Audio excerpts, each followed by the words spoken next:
যে জেতে সেই আমার টিম। ক্রিকেট তারকারা যেমন ক্রিকেট খেলে, আমাদের মিডিয়ার যে তারকারা আছে এখানে সবাই অংশগ্রহণ করছে। এইরকম একটি টুর্নামেন্ট অত্যন্ত জরুরি। এই স্মৃতিগুলো অত্যন্ত সুন্দরভাবে তাদের মনে থাকবে। এখানে দর্শকরা আছে, তার পছন্দের তারকা যে টিমে খেলছে সেটা নিয়ে তারা উদ্বেলিত হবে। মানসিক অশান্তির মধ্য থেকে বেরিয়ে আসার জন্যে সেরকমই একটি আয়োজন। এটা অত্যন্ত আনন্দের বিষয় যে সেলিব্রিটি ক্রিকেট লিগ নামে একটা টুর্নামেন্টের আয়োজন করা হয়েছে।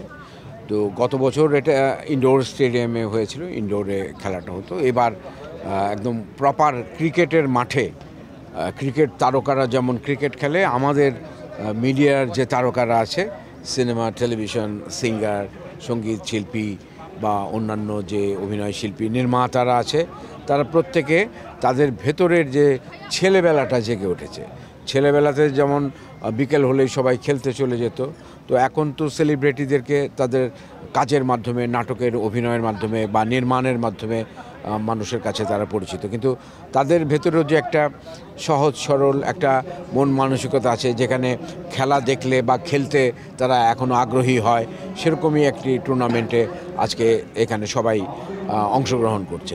তো এইরকম একটি টুর্নামেন্ট অত্যন্ত জরুরি এই কারণে যে শিল্পীদের মানসিক স্বাস্থ্য এবং শারীরিক স্বাস্থ্য দুটোর উন্নতির জন্যে এক্সারসাইজ বা শারীরিক যে চর্চা সেগুলো করতে হয়।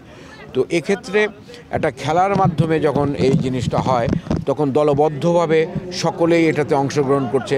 এক ধরনের মিলন মেলা সকলের মধ্যে ঘটছে এবং মানসিকভাবে যে প্রশান্তি এখান থেকে শিল্পী এবং নির্মাতারা নেবে, সেটা পরবর্তী সময়ে সারা বছরব্যাপী যে কাজগুলো তাদের হবে, সেইখানে এই স্মৃতিগুলো অত্যন্ত সুন্দরভাবে তাদের মনে থাকবে। কাজ করতে করতে যে লেখে, যে অভিনয় করে, যে নির্মাণ করে, প্রত্যেকের মধ্যে এক ধরনের ব্লকেজ তৈরি হয়।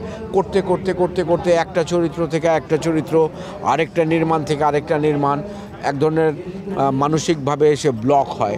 এই ব্লকগুলো ছোটানোর জন্যে তাকে অনেক সময় দেখা যায় যে একাকী জীবনযাপন করতে হয়। এই একাকী জীবনযাপন যখন করতে হয়, তখন তার মধ্যে নানা রকমের দুশ্চিন্তা, নানা রকমের কুচিন্তা এগুলো চলে আসে।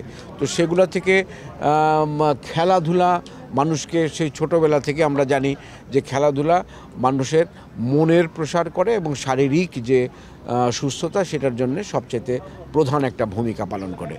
তো আমি মনে করি এই যে খেলাধুলার মাধ্যমে শিল্পী এবং নির্মাতারা আজকে এখানে একত্রিত হয়েছে, বেশ কিছুদিন ধরে প্র্যাকটিস চলছে এবং কয়েকদিন ধরে এই খেলাটা চলবে। এতে করে তাদের যে মানসিক প্রশান্তি, যে মানসিক উন্নতি, সেটা ঘটবে এবং পরবর্তী কাজের ক্ষেত্রে আমরা সুস্থ, স্বাভাবিক এবং অত্যন্ত শারীরিকভাবে ফিট, মানসিকভাবে ফিট অভিনেতা অভিনেত্রী এবং নির্মাতাদেরকে আমাদের দর্শকরা দেখতে পাবে। এখানে আজকে আমি এসেছি প্রধান অতিথি হিসাবে। আমার সকল টিমই আমার টিম। যে জেতে সেই আমার টিম।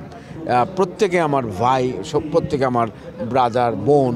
তো সুতরাং সহশিল্পী, সহনির্মাতা, সুতরাং আমার দিক থেকে যে জিতবে তাতে আমি অত্যন্ত উল্লসিত হব তা না। এখানে দর্শকরা আছে, তার পছন্দের তারকা, তার পছন্দের শিল্পী যে টিমে খেলছে সেটা নিয়ে তারা উদ্বেলিত হবে। কিন্তু আমি এখানে একদম নিরপেক্ষভাবে আজকে এসেছি। যে জিতবে সেই আমার টিম।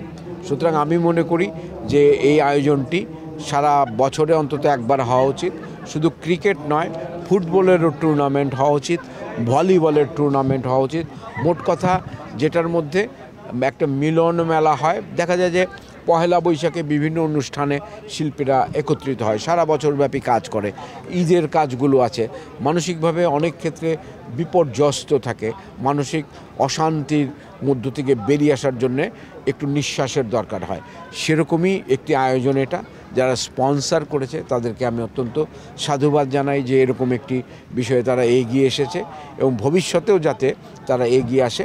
এবং আপনাদের মাধ্যমে, আপনারা মিডিয়া কর্মী, আপনারা আজকে যে বড় বড় শিল্পীরা তৈরি হয়েছে বা যারা জনপ্রিয়তার শীর্ষে গিয়েছে, আপনাদের মাধ্যমেই তারা গিয়েছে।